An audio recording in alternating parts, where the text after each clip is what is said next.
everybody. Thank you so much for coming along and doing this. This is a first for us. And as you know, we're the Crouch End Players, and I'm Heather Meyer-Thomas, and I'm the director of this show.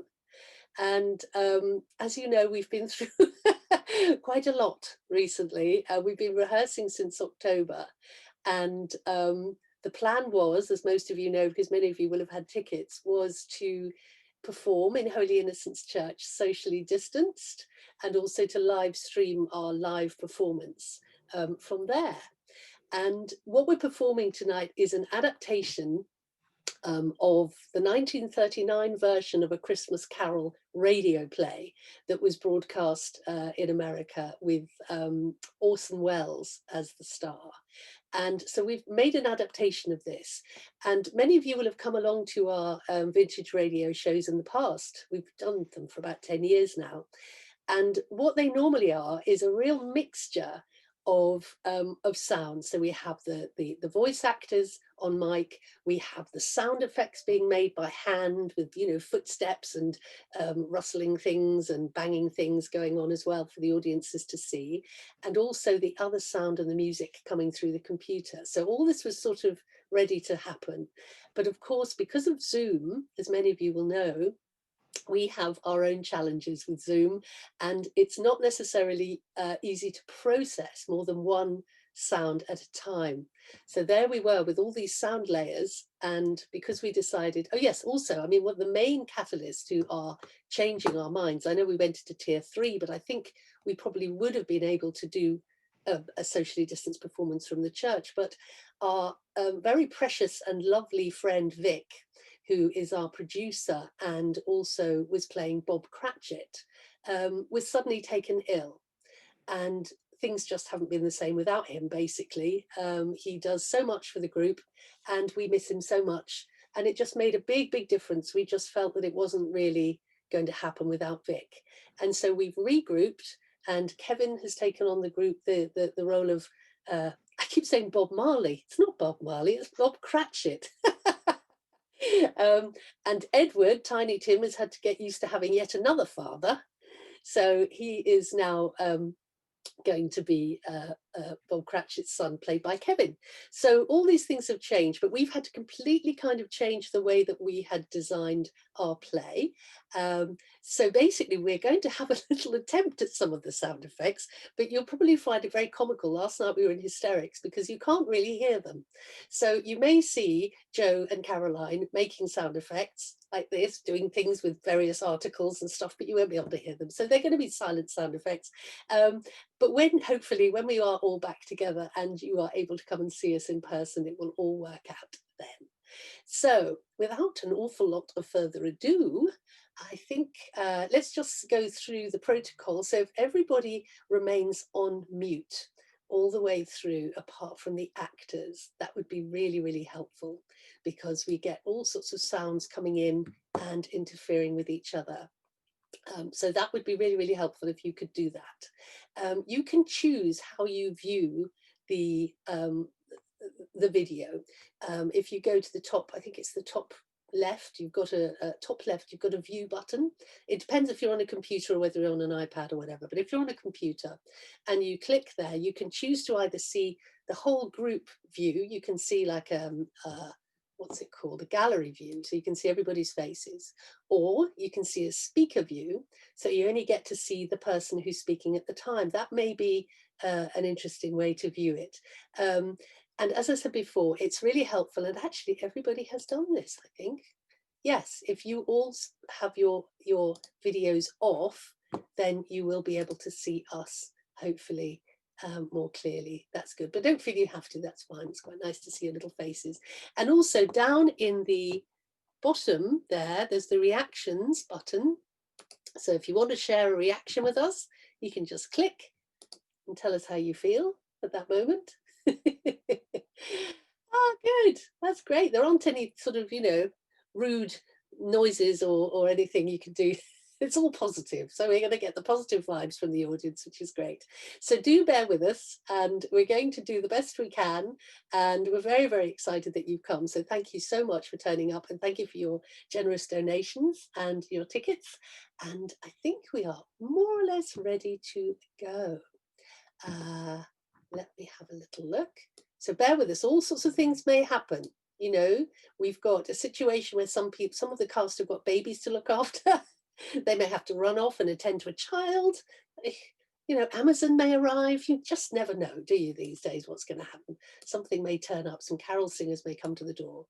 But anyway, in the meantime, I think we're ready to go. So I'm going to be the announcer.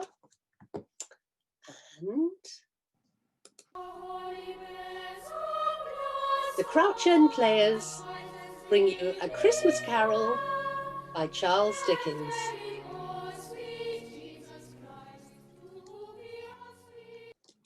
Marley was dead, to begin with. There's no doubt whatever about that. The register of his burial was signed by the clergyman, the clerk, the undertaker, and the chief mourner. Scrooge signed it, and Scrooge's name was good upon change for anything he chose to put his hand to. Old Marley was as dead as a doornail. Mind, I don't mean to say that I know of my own knowledge what there is particularly dead about a doornail. I might have been inclined myself to regard a coffin nail as the deadest piece of ironmongery in the trade. But the wisdom of our ancestors is in the simile, and my unhallowed hands shall not disturb it. You will therefore permit me to repeat, emphatically, that Marley was as dead as a doornail. Scrooge knew he was dead. Of course he did. How could it be otherwise? Scrooge and he were partners for I don't know how many years. Scrooge was his sole executor, his sole administrator, his sole friend, and sole mourner. He was not so dreadfully cut up by the sad event. So, being an excellent man of business, Scrooge solemnised the funeral with an undoubted bargain. The mention of Marley's funeral brings me back to the point I started from. There is no doubt that Marley was dead. This must be distinctly understood, or nothing wonderful can come of the story I'm going to relate. Scrooge never painted out old Marley's name. There it stood years afterwards, above the warehouse door, Scrooge and Marley. The firm was known as Scrooge and Marley. Sometimes people new to the business called Scrooge, and sometimes Marley. But he answered to both names. It was all the same to him.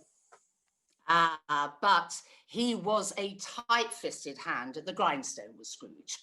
A squeezing, wrenching, grasping, scraping, touching, covetous old sinner. Hard and sharp as flint, from which no steel had ever struck out generous fire. Secret and self-contained, and solitary as an oyster. The cold within him froze his old features. Nipped his pointed nose. Shrivelled his cheek. Stiffened his gait. Made his eyes red, his thin lips blue. And spoke out shrewdly in his grating voice. A frosty rime was on his head, and on his eyebrows, and his wiry chin. He carried his own low temperature always about with him, and didn't thaw it 1 degree at Christmas. External heat and cold had little influence on Scrooge. No warmth could warm, no wintry weather chill him, no wind that blew was bitterer than he, no falling snow was more intent upon its purpose, no pelting rain less open to entreaty. Nobody ever stopped him in the street to say, with gladsome look, My dear Scrooge, how are you? When will you come to see me? But what did Scrooge care? It was the very thing he liked, to edge his way along the crowded paths of life, warning all human sympathy to keep its distance. Once upon a time, of all the good days of the year, on Christmas Eve, God rest ye merry gentlemen, let nothing you dismay. Remember Christ is Savior was born on Christmas Day. Old Scrooge sat busy in his counting house. It was cold, bleak, biting weather, foggy withal, and he could hear the people in the court outside go wheezing up and down, beating their hands upon their breasts and stamping their feet upon the pavement stones to warm them. The city clocks had only just gone 3, but it was quite dark already.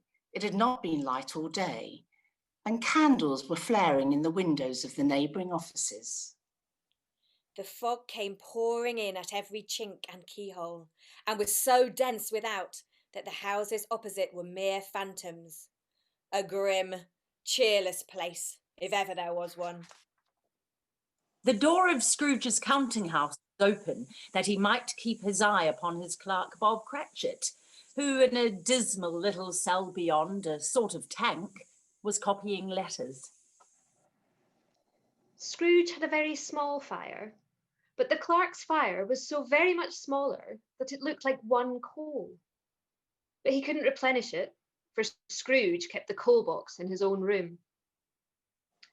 The clerk put on his white comforter and tried to warm himself at the candle, in which effort, not being a man of a strong imagination, he failed. God rest you, merry gentlemen, let nothing you dismay. 19, 20, 21, 22, merry gentlemen, let nothing you 23, 26, 29, carry the 2, oh, Christmas Day, 17, 13, 17... Bob Cratchit. Yes, Mr. Scrooge? Stop that infernal din. Yes, sir. 9, 15, 17, 15... Singing their foolish Christmas carols at my very door. Go on, be off with you. Be off with you, I say.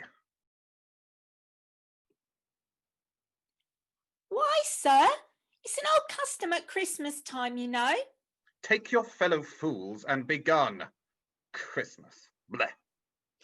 Right, sir. Merry Christmas to you anyway, sir. Ah. Now, you get that letter from Higgins and Blackthorn, Cratchit, and then go to Parthiggle's and tell Ephraim Parthigle I require the 17 shillings and 6pence he's owed me since Michaelmas. And tell him I shall have a constable over there if he doesn't pay his debt at once. Mr. Parthigle's wife has been unwell, sir. I have no concern for him, nor his wife. I shall have my 17 and 6.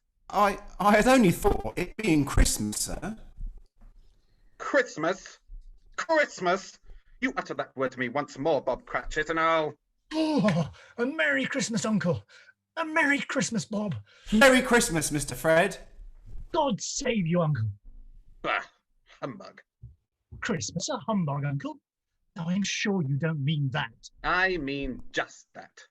Exactly that. Merry Christmas. What right have you to be merry? What reason have you? You're poor enough. Well, what right have you to be dismal about Christmas, Uncle? You're rich, you know. Bah, humbug. Now, Uncle, don't be cross. Well, what else can I be when I live in such a world of fools? What's Christmas to you but a time for paying bills without money?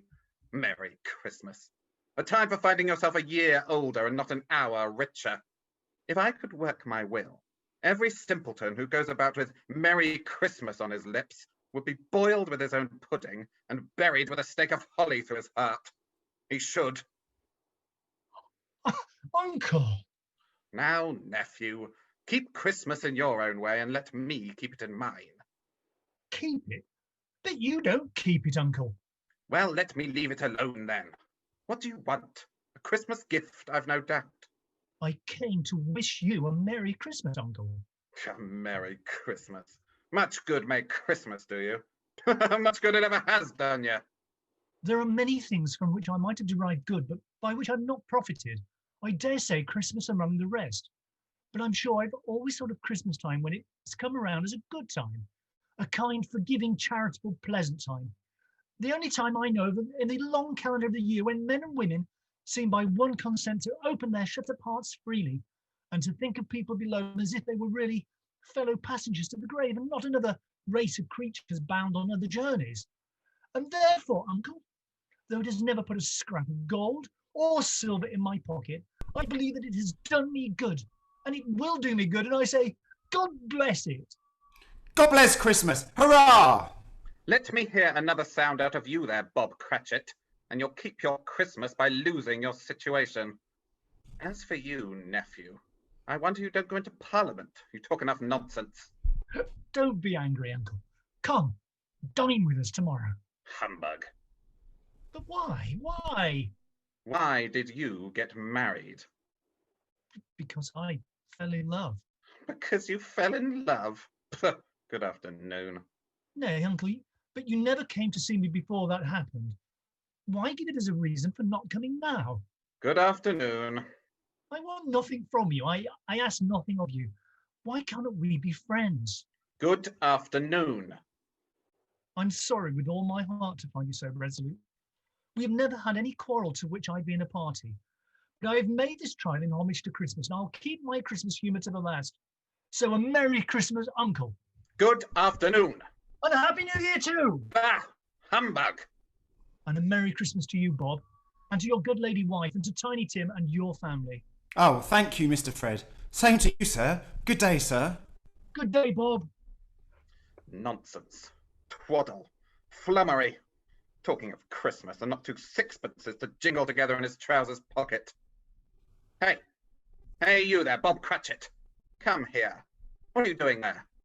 I'm only putting a bit more coal in the fire, Mr. Scrooge, seeing as it's so cold in there, sir. You put that coal back into the skull. A fire. A fire indeed. I can tell you, if you use coal at that rate, you and I will soon be parting company, Bob Cratchit. You understand that? There's many a young fellow like your situation, you know.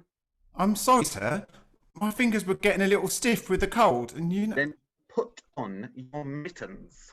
There's someone at the door. Go on, see who it is. Yes, sir. Good afternoon, sir. Good afternoon. This is the firm of Scrooge and Marley. Yes, madam. I should like to see the head of the firm, if I may. Oh, very good, madam. What is it?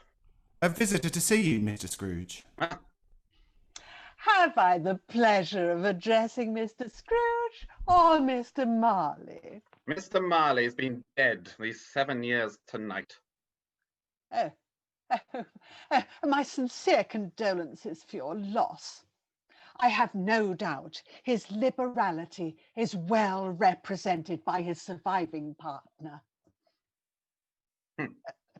Well now, Mr. Scrooge, at this season of the year, it is only fitting that we, who are more fortunate, should raise a fund to buy the poor some meat and drink and means of warmth.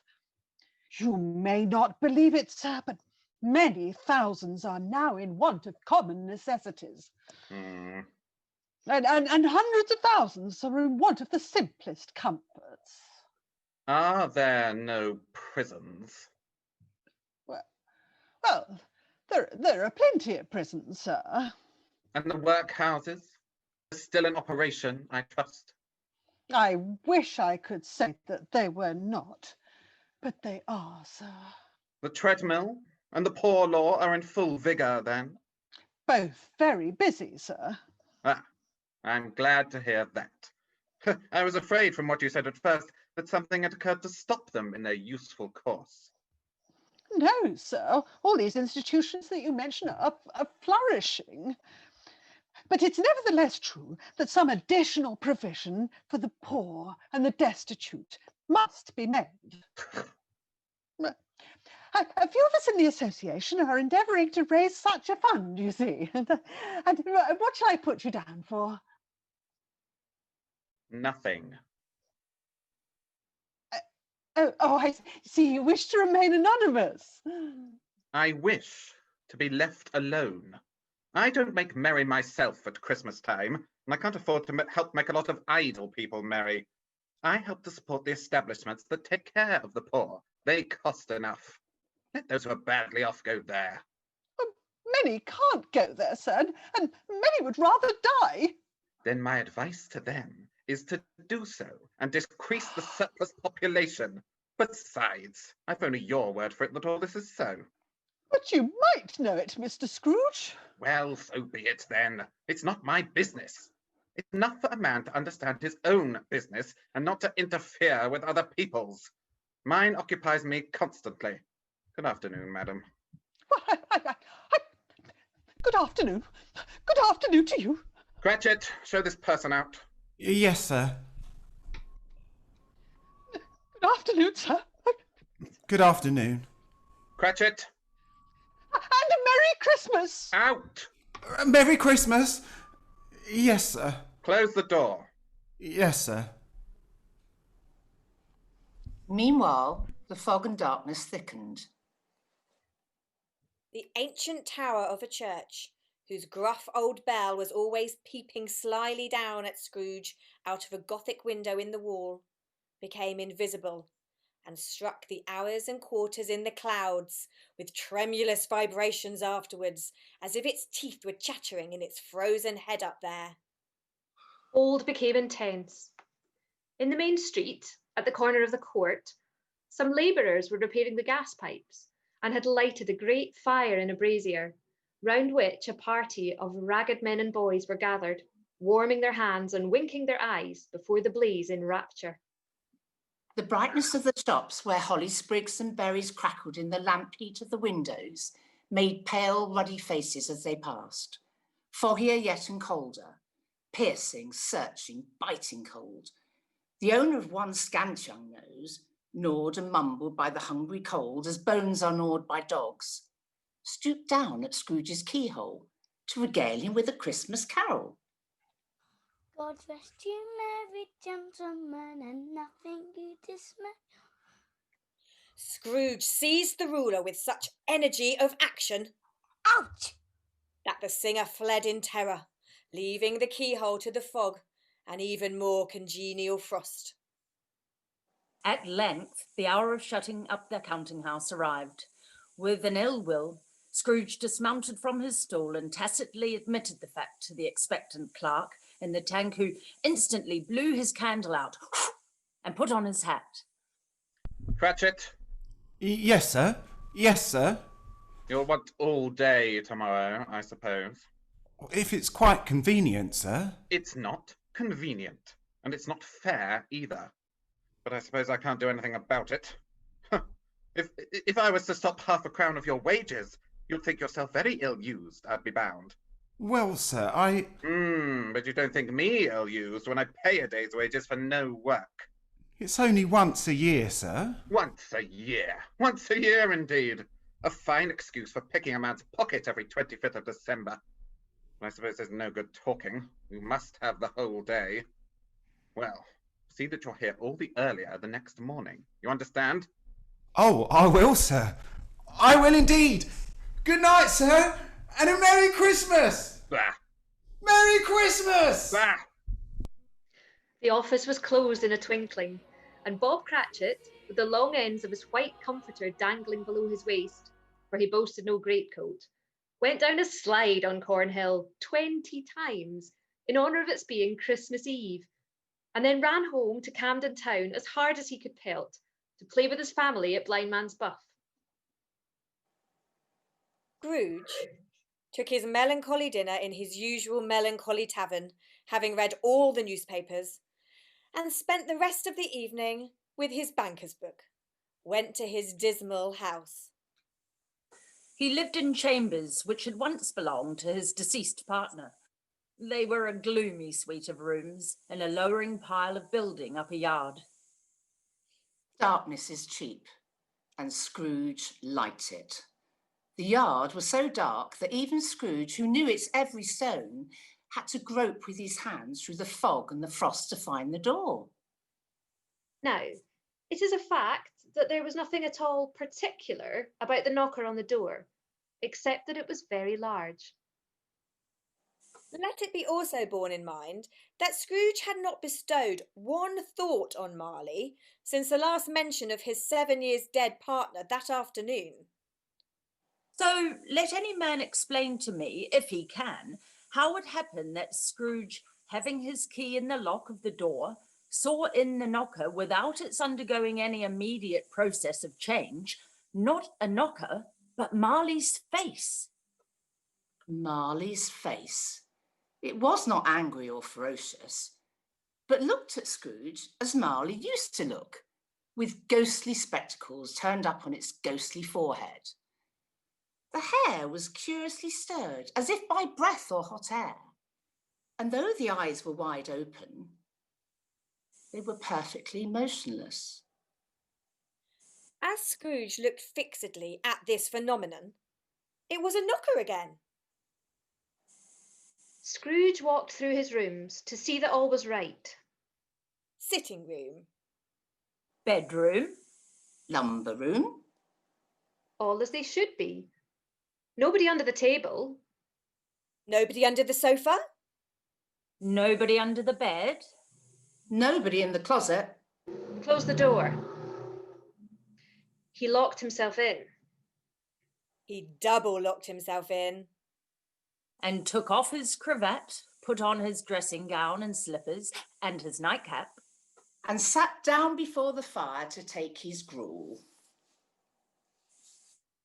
After several turns of his chamber, Scrooge sat down again. As he threw his head back in the chair, his glance happened to rest upon a bell, a disused bell that hung in the room and communicated, for some purpose now forgotten, with a chamber in the highest story of the building. It was with great astonishment and with a strange, inexplicable dread that as he looked, he saw this bell begin to swing. It swung so softly in the outset that it scarcely made a sound, but soon it rang out loudly, and so did every bell in the house. This might have lasted half a minute or a minute, but it had seemed an hour. The bells ceased as they had begun, together in the higher story of the building. Humbug. All humbug. What I need is a good night's... What's that? They were succeeded by a clanking noise deep down below, as if some person were dragging a heavy chain over the casks in the wine merchant's cellar. Scrooge then remembered to have heard that ghosts in haunted houses were described as dragging chains. Someone's in the wine cellar. But the door's locked and double locked. Something is coming. Something is coming closer. Outside my door. Bah! I won't believe it. It's humbug still. The cellar door flew open, and then he heard the noise much louder on the floors below. Then coming up the stairs. Then coming straight towards his door. Ebenezer Scrooge! Ebenezer Scrooge! The same face, the very same. Marley in his pigtail, usual waistcoat, tights and boots, the tassels on the latter bristling like his pigtail and his coat skirts, and the hair upon his head. The chain he drew was clasped about his middle. It was long and wound about him like a tail, and it was made, for Scrooge observed it closely, of cash boxes, keys, padlocks, ledgers, deeds, and heavy purses wrought in steel. His body was transparent, so that Scrooge, observing him and looking through his waistcoat, could see the two buttons on his coat behind. Marley. Oh no, what do you want with me? I want much of you, Ebenezer. Who are you? Ask me who I was. Oh, you're very particular for a ghost. All right then, who were you? In life, I was your partner, Jacob Marley. Jacob Marley. But you're dead. You died 7 years ago. 7 years ago this very night. Can you sit down? I can. Do it then. What's wrong, Ebenezer? Don't you believe in me? I do not. You doubt your senses, Ebenezer? Yes, because a little thing affects them. A slight disorder of the stomach makes them cheats. You can't be a ghost. You may be an undigested bit of beef, or a blot of mustard, or a crumb of cheese, a fragment of an underdone potato. There may be more gravy than grave about you, whatever you are. Ah, humbug, I tell you, humbug. I do believe in you. You are a ghost, Jacob. Thank you. But why? Why do you walk the earth, Jacob? Why do you come to me? It is required of every man that the spirit within him should walk abroad among his fellow men, and travel far and wide to witness what it cannot share, but might have shared on earth, and turn to happiness. But tell me, Jacob, what is that chain you wear around you? I wear the chain I forged in life. I made it link by link and yard by yard, by my own free will. Is its pattern strange to you, Ebenezer? Cash boxes, keys and padlocks, ledgers and purses. Yours was as heavy and as long as this, 7 years ago. You have laboured on it since, Ebenezer. Oh, Jacob, speak comfort to me, Jacob. Comfort I have none to give. I cannot rest. I cannot stay. I cannot linger. Weary journeys lie before me. You travel fast? Yes, Ebenezer, on the wings of the wind. Ah, 7 years dead and travelling all the time. 7 years, Ebenezer. 7 years of remorse. Ebenezer, do you know that no space of regret can make amends for one's life's opportunities misused? But you were always a good man of business, Jacob. Business? Mankind was my business. Charity, mercy, benevolence, they were all my business. The dealings of my trade were but a drop of water in the comprehensive ocean of my business. Jacob, don't take on so now, Jacob. At this time of the rolling year, I suffer most. Why did I walk through crowds of fellow beings with my eyes turned down, and never raise them to that blessed star which led the wise men to a poor abode? Were there no poor homes to which its light would have conducted me? Oh, Jacob. Listen to me, Ebenezer. How is it that I appear before you in a shape that you can see, I may not tell? I have sat invisible beside you many and many a day. I'll listen to you, Jacob. Go on, Jacob, now. Speak to me, but don't be so flowery. Ebenezer, I am here to warn you that you have yet a chance of hope of escaping my fate. Do you hear that, Ebenezer? Yes, Jacob. Yes, you always were a good friend to me, Jacob. Thank you, Jacob. But go on. Go on, go on, go on. How shall I escape? Oh, I'm afraid, Jacob. You will be haunted by 3 spirits. Is that the only chance and hope, Jacob? It is your only chance and hope. Well, then, I think I'd rather not. Without their visits, you cannot hope to shun the path I tread. Expect the first tomorrow when the bell tolls 1. Couldn't I take 'em all at once and have it over, Jacob? Ebenezer, expect the second on the next night at the same hour.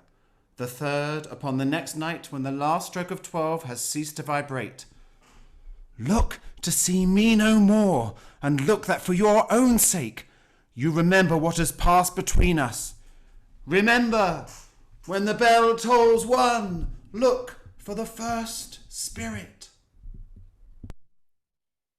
The apparition walked backward from him, and at every step it took, the window raised itself a little, so that when the spectre reached it, it was wide open. It beckoned Scrooge to approach, which he did. When they were within 2 paces of each other, Marley's ghost held up his hand, warning him to come no nearer. Scrooge stopped.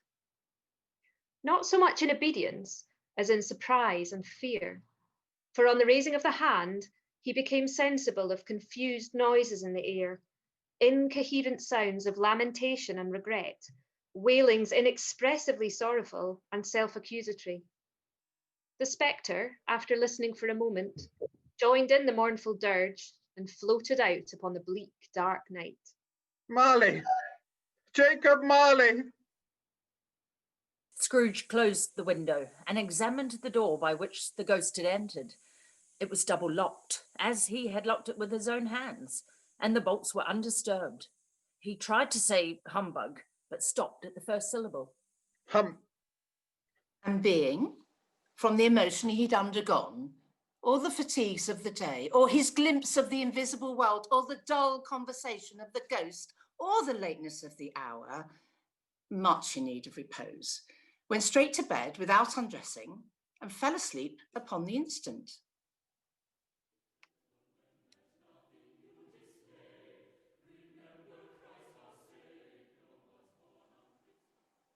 When Scrooge awoke, it was so dark that looking out of bed, he could scarcely distinguish the transparent window from the opaque walls of his chamber. To his great astonishment, the clock struck 12 and then stopped. 12!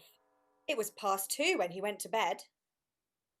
Why, it isn't possible that I can have slept through a whole day and it far into another night. It isn't possible that anything has happened to the sun, and this is 12 at noon. Scrooge went to bed again and thought and thought and thought it over and over and over and could make nothing of it. The more he thought, the more perplexed he was, and the more he endeavoured not to think, the more he thought. He remembered on a sudden that the ghost had warned him of a visitation when the bell tolled 1. He resolved to lie awake until the hour was past, and considering that he could no more go to sleep than go to heaven, this was perhaps the wisest resolution in his power. Suddenly, the curtains of his bed were drawn aside, and Scrooge found himself face to face with the unearthly visitor who drew them, as close to it as I am now to you, and I am standing in the spirit at your elbow. It was a strange figure, like a child, yet not so like a child as like an old man. Its hair, which hung about its neck and down its back, was white as if with age, and yet the face had not a wrinkle in it. Oh, and the tenderest bloom was on the skin. The arms were long and muscular, the hands the same, as if its hold were of uncommon strength. Ebenezer Scrooge. Who's that? Ebenezer Scrooge. I have come for you. You? Are you the spirit whose coming was foretold me? I am that spirit. What are you? I am the ghost of Christmas past. Long past? No, your past. But what do you want of me? What brings you here to haunt me? Your welfare, Ebenezer Scrooge. Rise and walk with me. Oh, no, not through the window. I can't do that. I'll fall down. I'm not a spirit. I'm mortal, and I'll fall. Oh, bear but a touch of my hand upon your heart, and you shall be upheld in more than this. Come, follow me. Where are we? What's become of the city? And there's snow upon the ground. Where are we? These are the shadows of the things that have been. Do you recognise this countryside? Oh, I know every inch of it. Every rock, every tree. And that bleak building over there. Ah, that building. I was a boy there. Yes, I went to school in that horrible place. Do you recollect the path? I could walk it blindfold. Ah, strange you should have forgotten it so many years. Come, let us go closer. Look through the window into that cold, barren room. What do you see, Ebenezer Scrooge? I see a boy. A solitary child. neglected by his family, alone. Yes. Yes, I see. I know that boy. Oh, I was so lonely. Poor boy. Your lip is trembling, Scrooge. And what is that on your cheek? It's nothing. Nothing at all. I wish I... it's too late now. What's the matter? Nothing. The waifs came to my door singing Christmas carols last night. And there was a boy like that among them. A poor, pale, thin little boy in a ragged coat. I should like to have given him something, that's all. Is that all? Come, Ebenezer Scrooge. Let us see another Christmas. Scrooge's former self grew larger at the words, and the room became a little darker and more dirty.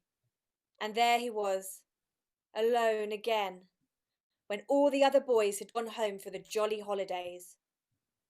He was not reading now, but walking up and down despairingly. Scrooge looked at the ghost, and with a mournful shaking of his head, glanced anxiously towards the door. It opened, and a little girl, much younger than the boy, came darting in and putting her arms about his neck and kissed him. You home, dear brother, to bring you home. Home, little Fan? Yes, for good and for all, home for ever and ever. Father's so much kinder than he used to be that home's like heaven. He spoke so gently to me one dear night when I was going to bed that I was not afraid to ask him once more if you might come home. And he said, yes, you should. And he sent me in a coach to bring you, and you're to be a man and then never to come back here. But first we're to be together all the Christmas long and have the merriest time in the world. Always a delicate creature whom a breath might have withered. But she had a large heart. She died a woman and had, as I think, children? One child. True. Your nephew? Yes. My nephew, Fred. Let us move on. You know this place, Ebenezer Scrooge? Know it? This is the counting house where I was apprenticed. They went in. At sight of an old gentleman in a Welsh wig, sitting behind such a high desk that if he had been 2 inches taller, he must have knocked his head against the ceiling, Scrooge cried in great excitement. It's my old master! Bless his heart, old Fezziwig! My master alive again, and hosting one of his Christmas parties! Old Fezziwig laid down his pen and looked up at the clock, which pointed to the hour of 7. He rubbed his hands, adjusted his capacious waistcoat, laughed all over himself from his shoes to his organ of benevolence, and called out in a comfortable, oily, rich, fat, jovial voice. Oh, there, Ebenezer. Oh, Dick. Oh, yo, my boys. No more work tonight. Christmas Eve, Dick. Christmas, Ebenezer. Oh, let's have the shutters up before a man can say Jack Robinson. In came a fiddler with a music book and went up to the lofty desk and made an orchestra of it. Oh, there will be dancers and forfeits and more dancers. Oh, well done, my dears. Well done. Listen to him. Now, pick your partners. A corkscrew and thread the needle and back to your places. There's Dick Wilkins. Oh, poor Dick. Dear. Yes, and look, there's Mrs. Fezziwig herself, looking younger than any of them. And the tables all loaded with roasts and cider, mince pie and beer. Oh, what a jolly time we used to have. Remember, Ebenezer, fill your glass again with a merry face and a contented heart, and mark life upon it, your Christmas shall be merry, and your New Year a happy one. During the whole of this time, Scrooge had acted like a man out of his wits. His heart and soul were in the scene, and with his former self. He remembered everything and enjoyed everything. It was not until now, when the bright faces of his former self and Dick were turned from them, that he remembered the ghost and became conscious that it was looking full upon him. That carefree man with the light heart and the gay smile? You recognise him? Yes. Yes, yes, merciful heaven. How happy I was then. A small matter for old Fezziwig to make those silly folk so full of joy. Small matter? Small indeed. Isn't it? He has spent only a few pounds of your mortal money. Is that so much that he deserves praise? It's not that. It's not that, Spirit. Old Fezziwig has the power to make us happy or unhappy, to make our service light or heavy. His power lies in words and looks, and in things so tiny that it's impossible to count them up. The happiness he gives is quite as great as if it cost a... What is the matter? Oh, nothing. Nothing at all, Spirit. Something, I think? No, no. Speak! Well, only... It's just that I should like to be able to say a word or two to my clerk, Bob Cratchit. That's all. My time grows short, and we have yet another journey to make. Where now? Come. This is our last visit to the past, Ebenezer. Here, in this little room, with a fair young girl by your side. Do you recognise yourself, Ebenezer? No, no. No, spare me this. You're older now, a man in the prime of life. Your face has begun to wear the signs of care and avarice. Your eyes are greedy, the eager, restless eyes of a miser. No, please. She knows it too, that girl by your side. There are tears in her eyes. It matters little to you. Very little, I know that.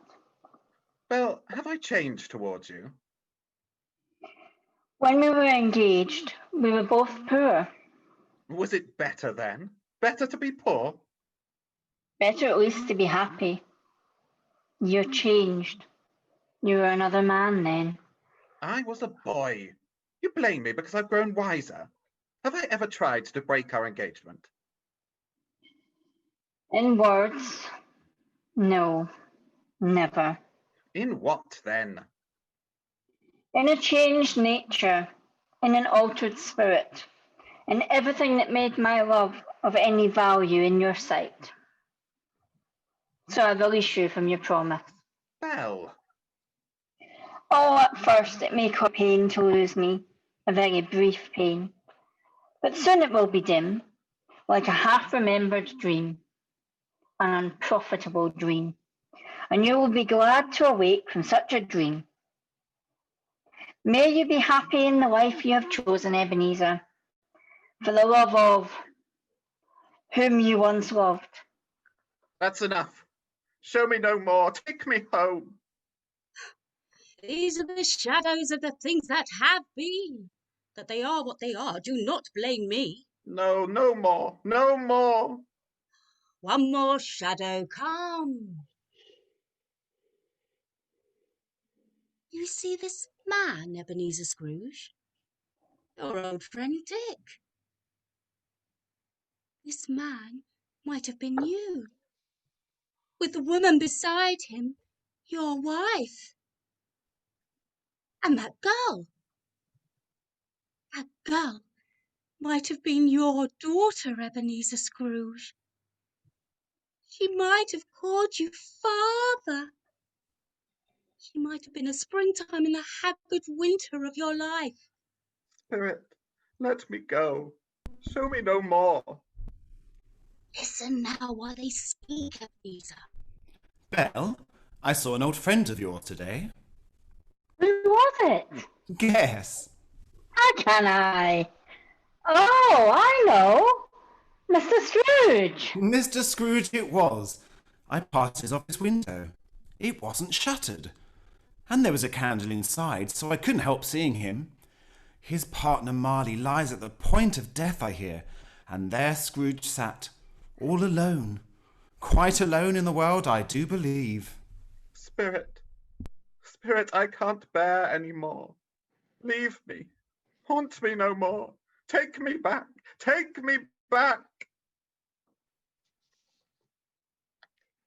On the stroke of one, Scrooge awakened suddenly and sat bolt upright in his own bed. He remembered the words of Marley's ghost and wondered from which direction the second spectre would appear. At that moment, nothing between a baby and a rhinoceros would have astonished him very much. Now, being prepared for almost anything, he was not by any means prepared for nothing, and consequently, when no shape appeared, he was taken with a violent fit of trembling. 5 minutes, 10 minutes, a quarter of an hour went by, yet nothing came. Then, as he sat in his bed, he became gradually aware of a great blaze of ruddy light, which seemed to shine upon him from the adjoining room.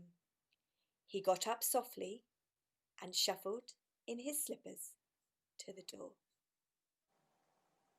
It was his own sitting room, no doubt about that, but it had undergone a surprising transformation.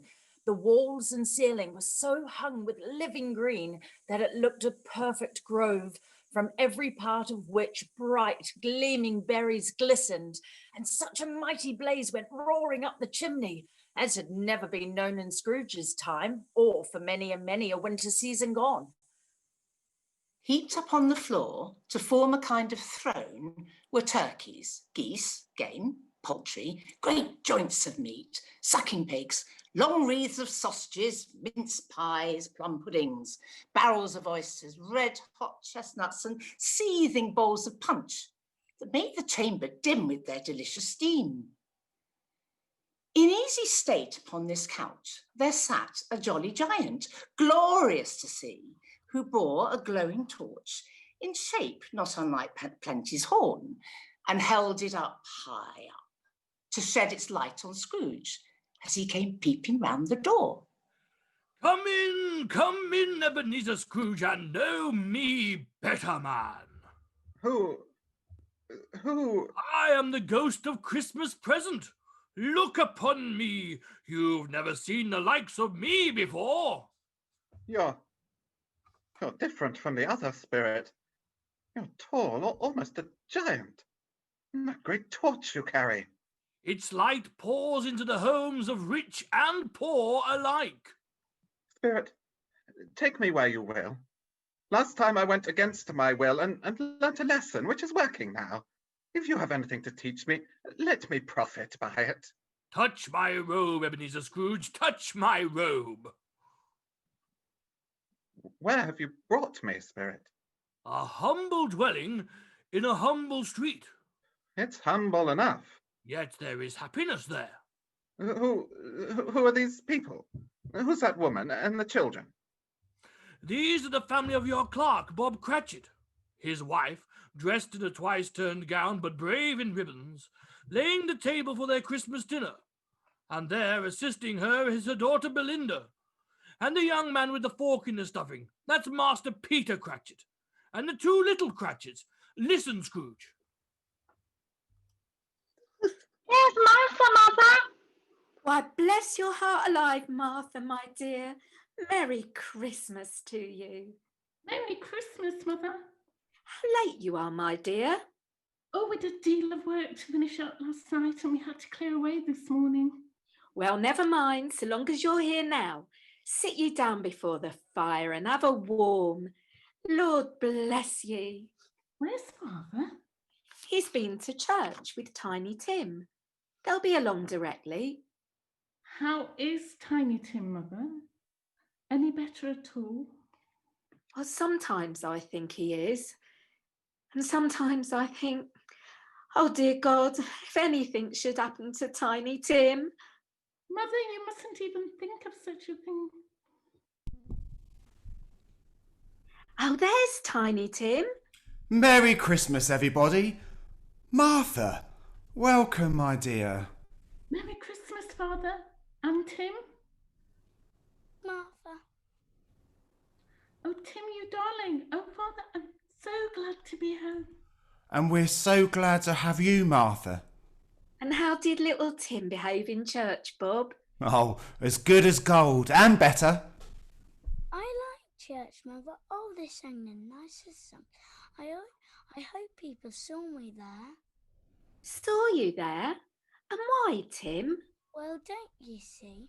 Because I am lame, and if they saw my crutch, it might be present for them to remember on Christmas who it made lame beggars walk and blind men see.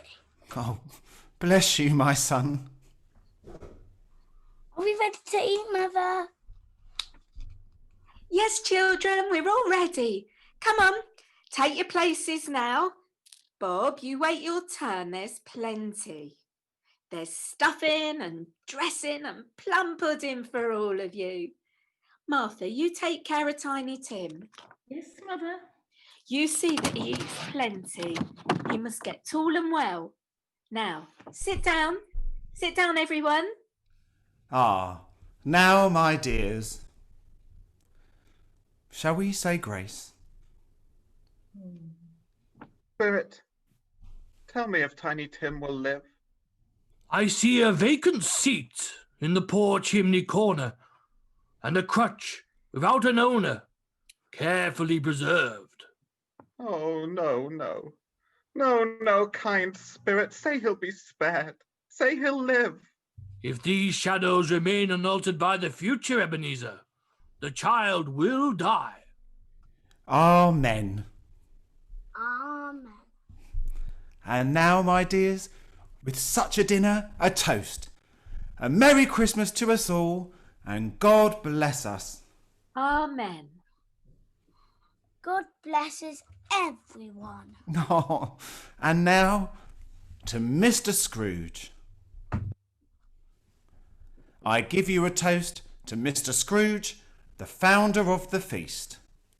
The founder of the feast, indeed. Who pays you all of 15 shillings a week? I wish I had him here. I'd give him a piece of my mind to feast on, and I hope he'd have a good appetite for it. Oh, my dear, the children. Christmas Day. It should be Christmas Day, I'm sure, on one which drinks to the health of such an odious, stingy, unfeeling man as Mr. Scrooge. You know he is, Bob. Nobody knows it better than you, poor fellow. My dear, Christmas Day. I'll drink to his health for sake of the day, but not for his. Long life to him. A Merry Christmas and a Happy New Year. He'll be very merry and very happy, I have no doubt. And I say God bless him too, Mother. And everyone. There was nothing of high mark in all this. They were not a handsome family, these Cratchits. They were not well dressed. Their shoes were far from being waterproof. Their clothes were scanty and had known very likely the insides of a pawnbroker's. But they were happy, grateful, pleased with one another and contented with the time. When at last they faded, Scrooge had his eye upon them, and especially on Tiny Tim, until the last. Many calls Scrooge made that night with the ghosts of Christmas present, down among the miners they went who labour in the bowels of the earth, and out to sea among the sailors at their watch, dark, ghostly figures in their several stations. Much they saw, and far they went, and many places they visited, but always with a happy end. The spirit stood beside sick beds and they were cheerful, on foreign lands and they were close at home, by poverty and it was rich. In almshouse, hospital and jail, where vain man in his little brief authority had not made fast the door and barred the spirit out, the spirit left his blessing. It was a great surprise to Scrooge, while thus engaged, to hear a hearty laugh. It was a much greater surprise to Scrooge to recognise it as his own nephew's, and to find himself in a bright, dry, gleaming room with the spirit standing smiling by his side and looking at that same nephew with approving affability. If you should happen, by any unlikely chance, to know a man more blessed in a laugh than Scrooge's nephew, all I can say is, I should like to know him too. Introduce him to me and I'll cultivate his acquaintance. When Scrooge's nephew laughed in this way, holding his sides, rolling his head and twisting his face into the most extravagant contortion, Scrooge's niece by marriage laughed as heartily as he, and their assembled friends, being not a bit behindhand, roared out lustily. He said Christmas was a humbug. As I live, he believed it too. More shame for him, Fred. Oh, she was very pretty, exceedingly pretty, with a dimpled, surprised-looking capital face, a ripe little mouth, and all kinds of good little dots about her chin that melted into one another when she laughed. Oh, and the sunniest pair of eyes you ever saw in any little creature's head. Oh, he's a comical old fellow, that's the truth, and not so pleasant as he might be. However, his offences carry their own punishment, and I've nothing to say against him. I'm sure he is very rich, Fred. At least you always tell me so. What of that, my dear? His wealth is of no use to him. He don't do any good with it. He don't make himself comfortable with it. He hasn't the satisfaction of thinking that he's ever going to benefit us with it. Oh, I have no patience with him. No. Oh, I have. I'm sorry for him. I couldn't be angry with him if I tried. Who suffers by his ill whims himself, always. Here, he takes it into his head to dislike us, and he won't come and dine with us. What's the consequence? You don't lose much of a dinner. Indeed, I think he loses a very good dinner. Everybody else said the same. Well, I'm very glad to hear it. The consequence of him taking a dislike to us and not making merry with us is that I think that he loses some pleasant moments which could do him no harm. I'm sure he loses pleasanter companions than he can find in his own thoughts. I mean to give him the same chance every year, whether he likes it or not. I pity him. I give you Uncle Scrooge. Spirit, please let us stay a while and enjoy this a while more, please. It cannot be done. Look, here's a new game they're about to play. 1/2 hour, Spirit, only one. I'm thinking of something. Ooh. Is it an animal? Yes. Is it a live animal? Yes. Is it a disagreeable animal? Yes. Would you say that it is a savage animal? Yes. Does this animal growl and grunt sometimes, or does it talk sometimes? Yes, yes. Does it live in London and walk about the streets? Yes. Is it made a show of or led about by anyone? No. Does it live in a cage? Not that I'm aware of. Is it a dog? No. Is it a bear? Wrong again. I have found it out. I know what it is, Fred. I know what it is. What is it? What is it? It's your Uncle Scrooge. You got it. You got it. I hardly think that is fair. Certainly your reply to, is it a bear, ought to have been yes, inasmuch as an answer in the negative was sufficient to have diverted my thoughts from Mr. Scrooge. He has given us plenty of merriment, I'm sure, and it would be ungrateful not to drink his health. Here is a glass of mulled wine ready to our hand at the moment, and again, I say, Uncle Scrooge. Uncle Scrooge. A Merry Christmas and a Happy New Year to the old man, whatever he is. He won't take it from me, but may he have it nevertheless.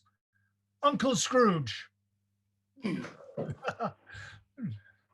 was a long night, if it was only a night, and it was strange too, that while Scrooge remained unaltered in his outward form, the ghost grew older, clearly older.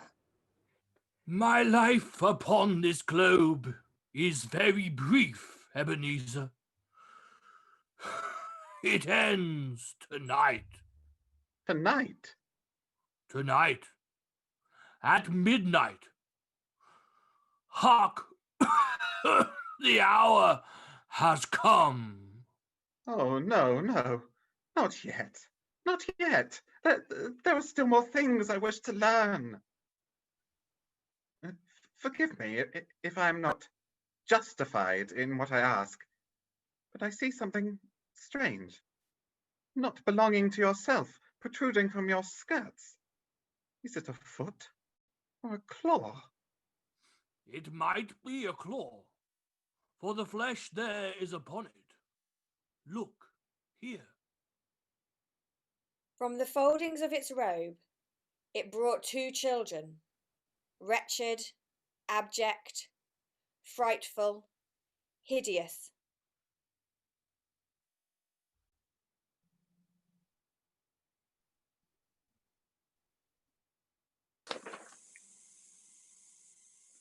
They knelt down at its feet and clung upon the outside of its garment. They were a boy and girl. Man. Look down. Look here. Yellow, meagre, ragged, scowling, wolfish, but prostrate too in their humility. Where graceful youth should have filled their features out and touched them with its freshest tints, a stale and shriveled hand, like that of age, had pinched and twisted them and pulled them into shreds.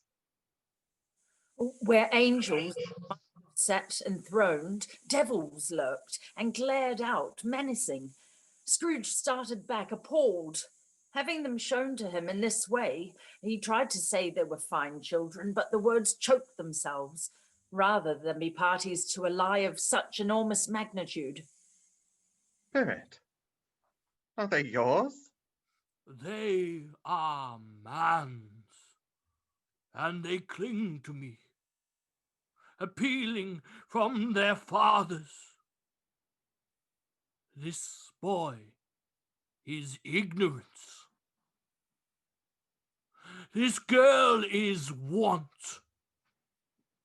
Beware them both, and all of their degree, but most of all beware this boy.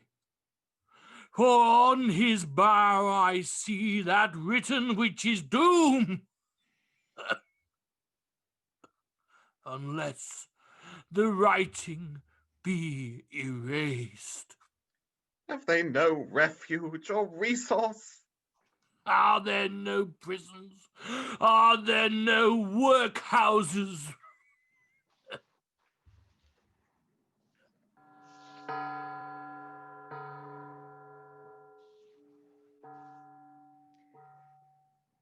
Scrooge looked about him for the ghost. It had vanished, and he found himself once more in his bed, in his dressing gown and his nightcap on his head. He heard the clock strike, and then he remembered the prediction of old Jacob Marley, and, lifting up his eyes, beheld the third spirit. A solemn phantom, shrouded in black, draped and hooded, coming towards him slowly and silently, like a mist along the ground. I know you. You are the ghost of Christmas yet to come. You'll show me the shadows of things that have not happened, but will happen in the time before us. Answer me, spirit, ghost of the future. I fear you more than any spectre I've seen. Yet I know your purpose is to do me good. And as I hope to live to be another man from what I was, lead on, The night's waning fast and time's precious. Spirit, why have you brought me here again? It's to Bob Cratchit's home. But it's not the same. Why is it so quiet? So very quiet here.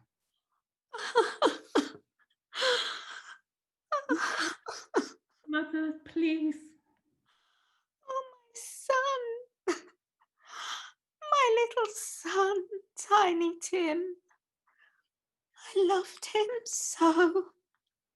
Oh, Mother dear, you mustn't. It's almost time for Father to be home. Don't let him see you crying. Yes, Martha. He's late tonight. He walks slower than he used to. And yet, I've known him to walk very fast indeed with Tiny Tim on his shoulder. So have I, Mother. But he was light to carry, and his father loved him so that it was no trouble. No trouble. Bob. Good evening, my dear. You're late, Bob. Yes, I'm sorry, my dear.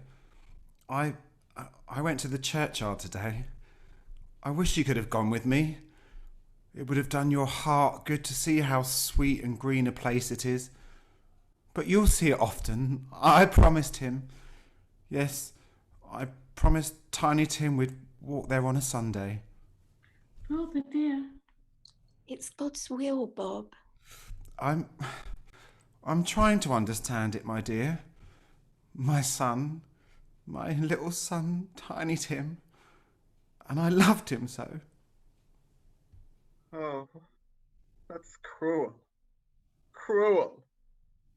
Spirit, can't you give me one ray of hope that I may change all that Tiny Tim may live?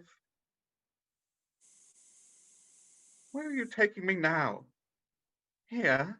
On a common street, Spirit? What is there for me to learn here? Who are those two? I don't know much about it either way. I only know he's dead. Yeah, when did he die? Last night, I believe. Oh, it's likely to be a very cheap funeral, for upon my life, I don't know anybody to go to it. Here, suppose we make up a party and volunteer. I don't mind going if the lunch is provided. Come to think of it, I'll bet I was his best friend. What? Yeah, we used to nod each other when we met in the streets. Spirit, help me. Who is this man that died? Is there no one to mourn the poor creature? No one to follow him to the grave? Perhaps they'll give him a green grave at least, like poor Tiny Tim. Perhaps... Spirit, where are we now? Merciful heaven, a churchyard, overrun by grass and weeds, choked with too much burying, desolate, lonely, crumbling gravestones. Spirit, before I draw nearer to that gravestone, answer me one question. Are these shadows of things that will be, or are they shadows of things that may be only? Huh? Will you not speak to me, Spirit? What is that grave to which you point? Oh, now I see it. Aha. There's writing on that stone. The name on the gravestone is Ebenezer Scrooge. Ebenezer Scrooge! Oh, no, no, Spirit. No, no, no. Hear me. I'm not the man I was. Why show me this if I am past all hope? Tell me that I can change these dreadful shadows you've shown me by an altered life. I'll honor Christmas in my heart. I'll try to keep it all the year. I'll live in the past, the present, and the future, and I'll not shut out the lessons that they teach. Tell me, Spirit. Oh, go on, tell me. Tell me that I can sponge away the writing on that stone. Spirit, I beg you. Spirit, I beg you. Spirit, I promise. I promise on my knees. I promise. I promise. Why? What's this? It's my own curtain. Oh, I'm home, in my own bed, in my own room.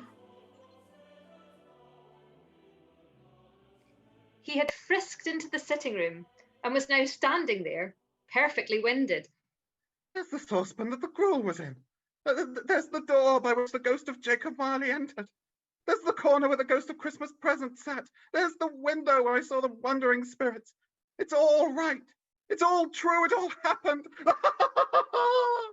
Really? For a man who'd been out of practice for so many years, it was a splendid laugh, a most illustrious laugh, the father of a long, long line of brilliant laughs.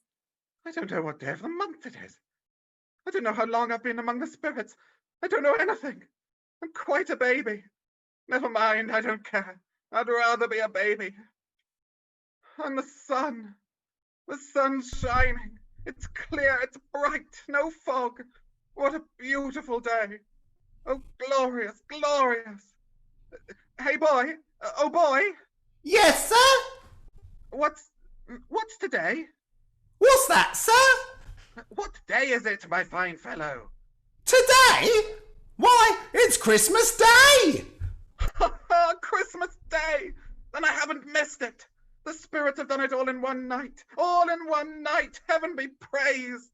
How's that, sir? Listen, my lad. You know where the poulterer is? In the next street? I should say I do. An intelligent boy. A remarkable boy. Tell me, do you know if they sold the prize turkey that was hanging in the window? The one as big as me? What a delightful boy. It's a pleasure to talk to you. Yes, my buck. It's happening now, sir. Is it? Go and buy it. You're having me on. No, I'm in earnest. Go and buy it and tell them to bring it here that I may give them the direction where to take it. Come back with the man and I'll give you a shilling. Come back with him in less than 5 minutes. I'll give you half a crown. Yes, sir. Yes, sir. And a Merry Christmas, sir. The boy was off like a shot. And a Merry Christmas to you, my boy. Oh, I don't know what to do. I'm as light as a feather, as happy as an angel.